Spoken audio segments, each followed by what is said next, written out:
Thank you for your report.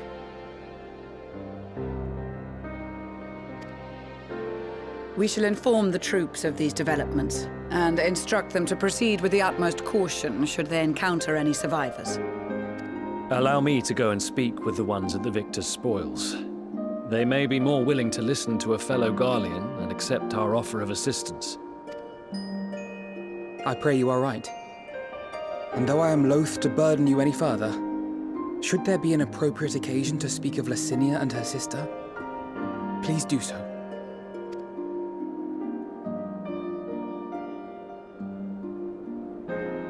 I am sorry to have put you through this. My distress is nothing compared to their suffering. So tell me, what else have we learned?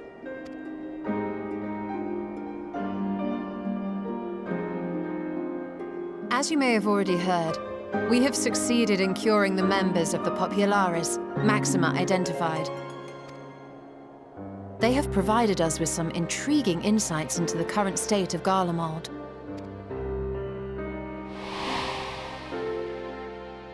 The assassination of Emperor Varus was the catalyst for the civil war. Nerva declared his claim to the throne, and his opponents refused to recognize it. Fighting broke out in the capital, where Nerva's 3rd Legion clashed with the 1st, who remained loyal to Varus even after his death.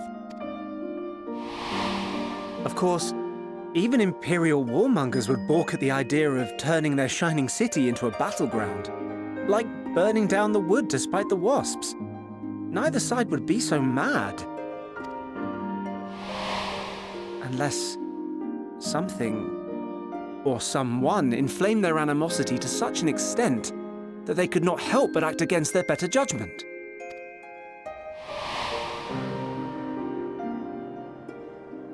It brings to mind events at the Gimlet Dark, does it not? The Emperor's sudden withdrawal from the front lines, specifically. Nerva and his father, Titus, Varus's then political rival, took advantage of rumors that Crown Prince Zenos had been possessed by a demon. Elidibus, what better way to disparage your enemies than with the truth, or a close enough approximation? Indeed. But before their accusations could be substantiated, many of Titus's followers were silenced. While some were merely stripped of their status, others died under curious circumstances. One after another, suddenly and suspiciously. Again, Elidibus. Like as not, he had a hand in it. No evidence was found to implicate Varus, certainly. Nevertheless, Titus, Nerva, and the 3rd Legion would have judged it a brazen attempt by the Emperor to rid himself of his political enemies. And then, in the midst of this growing turmoil, Varus Sosgalvus is murdered. And Garlemald's own prodigal son, Gaius van Belsar, is named the murderer. Shortly thereafter, Nerva claims the right of succession, and in response, the 1st Legion claims the assassination was part of a coup d'etat orchestrated by Titus and Nerva.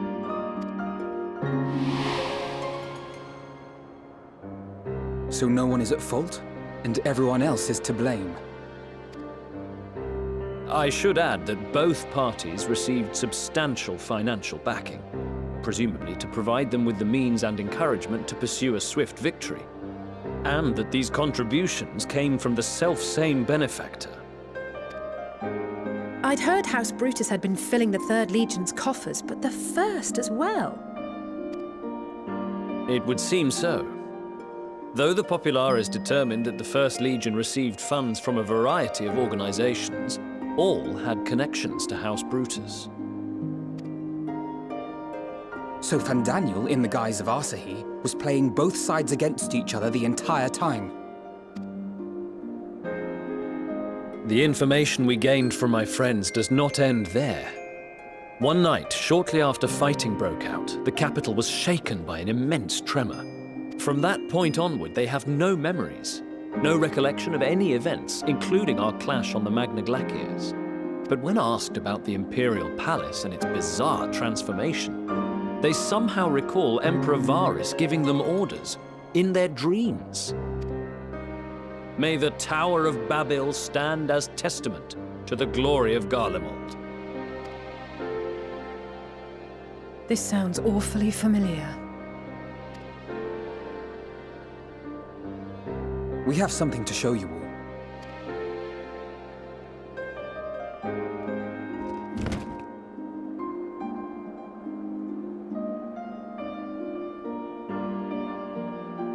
Varys spoke to them through this radio.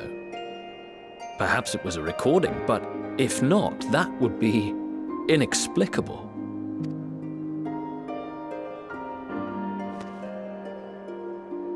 We are of one mind, then. The ether that permeates the ore used in this device is almost identical to that of the talismans. I see it. While it is likely more by coincidence than design, these devices might also ward against a primal's influence. A picture is beginning to form. If the tremor felt throughout Garlemald was a wave of ether emitted by a primal, then while those within range would have been tempered, those huddled around a radio desperate for news concerning the Civil War would have been spared. No wonder Licinia kept it close. My friends, I must speak with you. A young man was caught trying to steal our supplies. He is a soldier of the Iron Men, we think, but one who has not been made thrall. Thankfully, Magni restrained him before blood was spilled. The stranger is outside, if you wish to ask him questions. I think we do.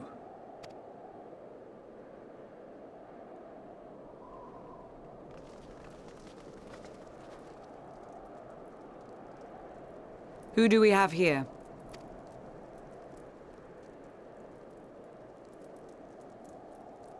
Garleans? Traitors to your homeland! Have you no shame?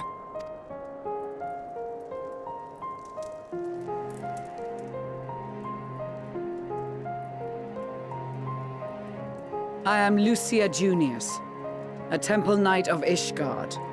And you are? Jullus Pier Norbanus. And that's all you invaders will get from me. We are not here to invade Garlemald. Far from it. Like you, our allies in Eorzea and the Far East fight in defense of their lives and their loved ones even as we speak.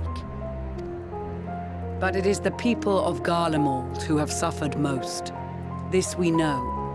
And that is why we have come to offer you our aid, that we may unite against our common foe.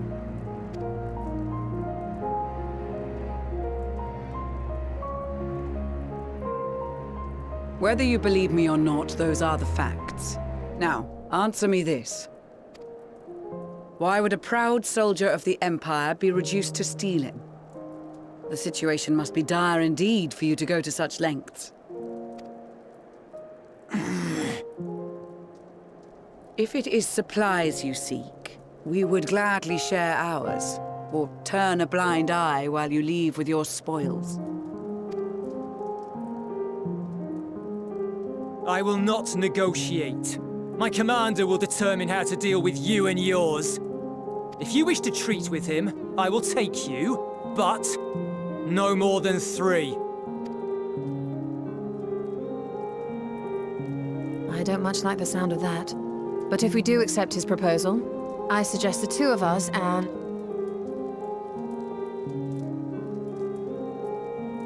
Please allow me and Alize to act as envoys. May I ask why? We have seen with our own eyes the hardships the Garleans face. How their futures and lives hang in the balance. It's not the warmest invitation, but it's an opportunity to prove our intentions true. Maybe not a chance to make things right, but a chance to make them better.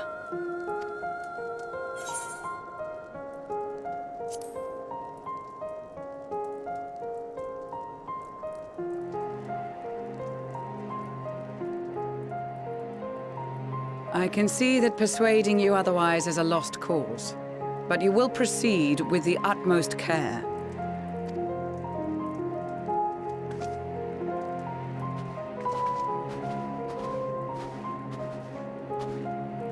Couple of children and what? A sellsword? Is this an insult? Not in the least. You will find that they are more than qualified to speak on our behalf.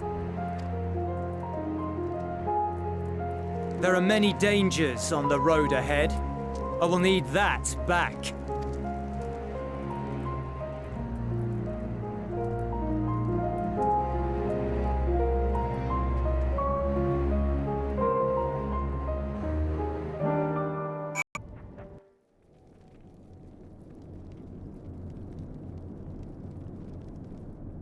These are their chosen representatives.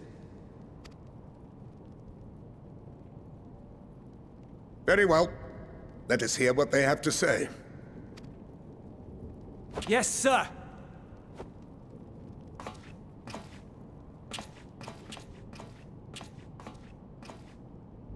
I present to you our commander, Lord Quintus van Kina, Legatus of the First Legion. The first? I had no idea you had survived.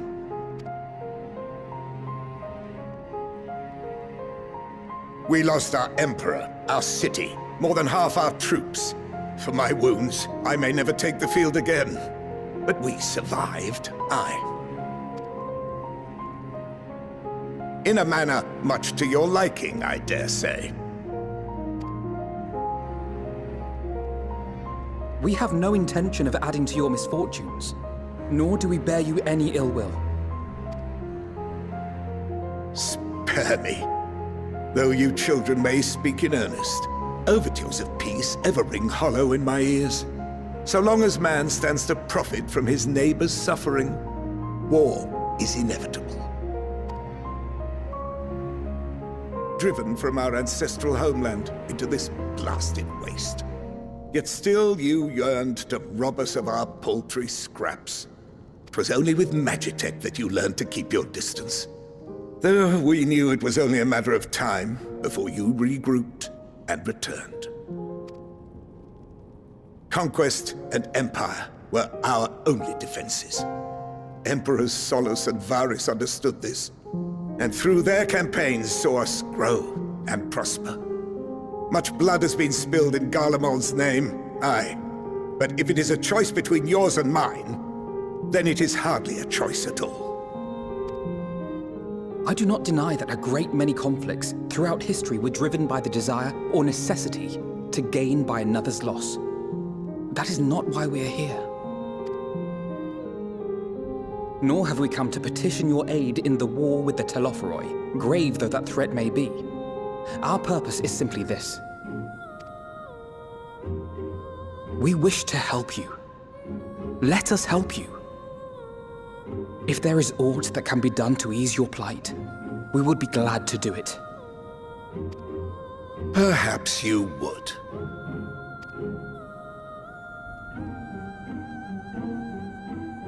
But regardless of the ideals you espouse, your leaders would not send an army into Garlemald if they did not stand to benefit. If we accept their aid, they will expect their efforts to be rewarded once the Telophoroi are no longer a threat. But after compensation and concessions, the great empire would be brought to heel. Her enemies rejoice at her downfall. Our third eye, a mark of shame. We won't stand idly by and let your people be humiliated. And we're not alone in that. We only want to make a difference, to make this world of ours better. Surely you can understand that. What I'm trying to say is, there are so many people who just don't care about making you suffer. And maybe that's almost insulting after all the suffering you feel the world has subjected your people to, but believe it or not, that's the truth. And now we're here, and all we're asking is for you to tell us what you want, what you hope for. So much blood has been shed, so much lost. All because of this endless war. Who wouldn't want to end it? Can we not work together? To face our problems as one?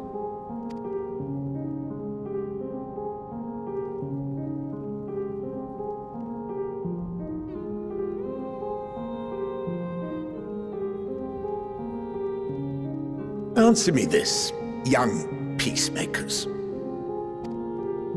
If a world without conflict is your desire, why reject the unity and prosperity of Garlemald? Is it because we do not share your faith? That we do not share your heritage? That our ideals and virtues differ? That we cherish and hold in the highest that which you do not? Disparity is the root of discord, and peace built on compromise is flawed and fleeting. Happiness for one and all is a dream, and the reality is that to the victor go the spoils.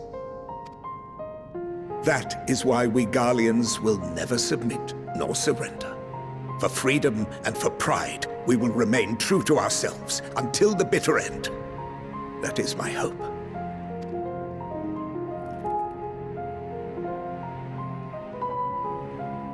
It seems there is nothing more to say on the matter.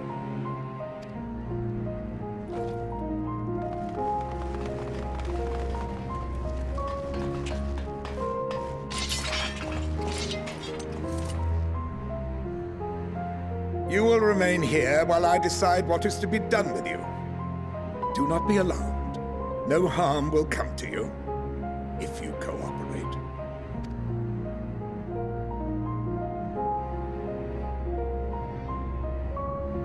We will not resist.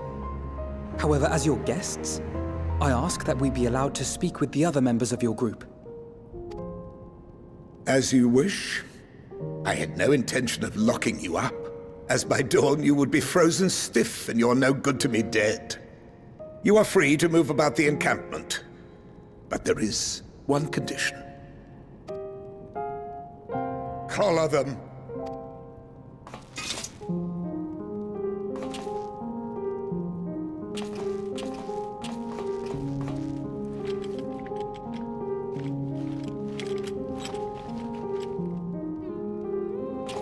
What are these?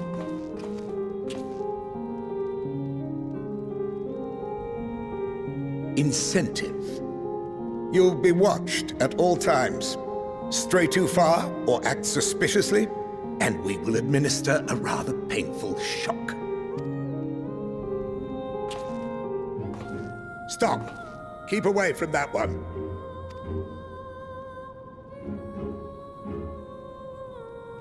The champion of Eorzea is not so easily cowed.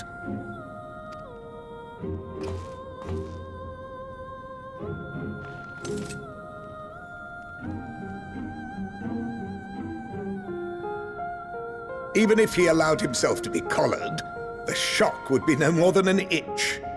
No. If he refuses to obey, we will activate the twins' restraints instead.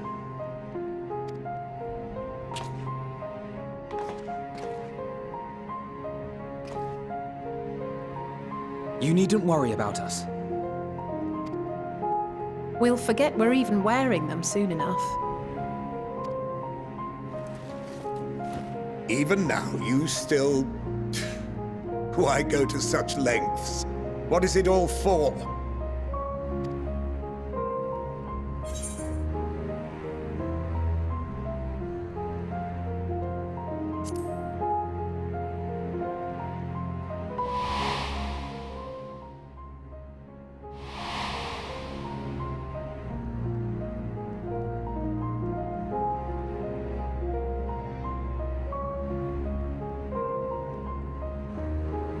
You are a curious one.